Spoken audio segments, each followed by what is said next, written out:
Hello, my name's Katie Cole, and I'm a certified financial planner with Clarity Wealth Development. And today we're going to talk about what is your money script. So, money script was coined by Brad Klontz. He's a thought leader in the financial therapy world, and he's done a lot of research with some others about what are those unconscious beliefs about money, the ones that are rooted in childhood that affect your behaviors going forward. They're beliefs that you may or may not even be aware of, built on your life experiences. One thing I like to have clients just think about is, what is that first memory of money? I've done this with some groups, and it's interesting when everybody shares what their first memory of money is. It gives a lot of insight for them into how they think about money. For example, just people who grew up in the Great Depression, that was a time when you didn't have things, you didn't have money to spend. So they were great at saving and very thrifty and very frugal in how they spent their money.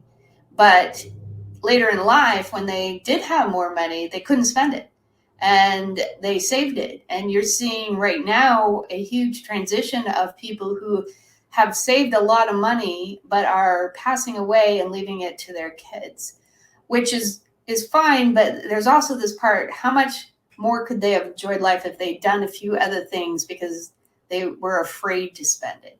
Money scripts kind of come in four basic categories. The first category is money avoidance. This is when people really don't want to even deal with money. They view money as bad and that anything associated with it is bad. So it feeds the behaviors to avoid having too much money. And in some respects, that says that having too much money says something bad about you. So they unconsciously or consciously don't spend money and tend to keep their income and net worth low. Script number two is money worship. So, as you might have guessed, this is the complete opposite of money avoidance. These are people who pursue money as a stabilizing force in their life. They feel like they have to have lots of money to feel good and to feel successful. They do believe in it gives them stature, freedom, happiness, but they don't often just sit on the money. They usually overspend to make it look like they're more successful than they are, and that somehow that stuff equals happiness. And that leads them to actually have less money than what they thought they were trying to accomplish. Script number three is money status.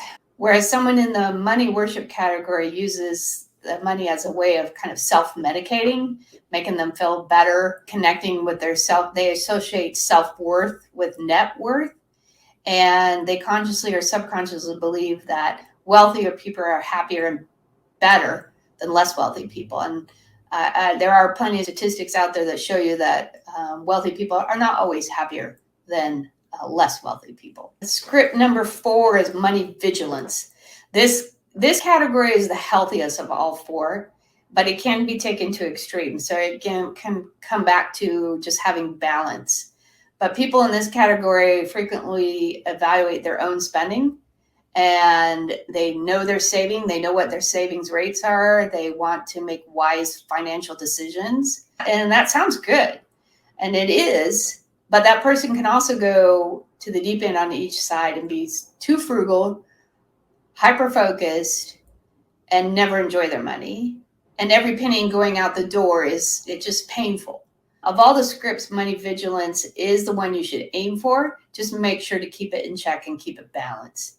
So it's really good to be on top of how much you're spending, what you can afford and what you can't afford, and being realistic about that. I think we all, oh, well, I need a vacation, so I must take a vacation to help my mental health. But in the long run, when you're still paying for that vacation 6 months later, it's more pain than the vacation itself. So it's being good about saving for goals and putting money away for goals and setting automatic savings.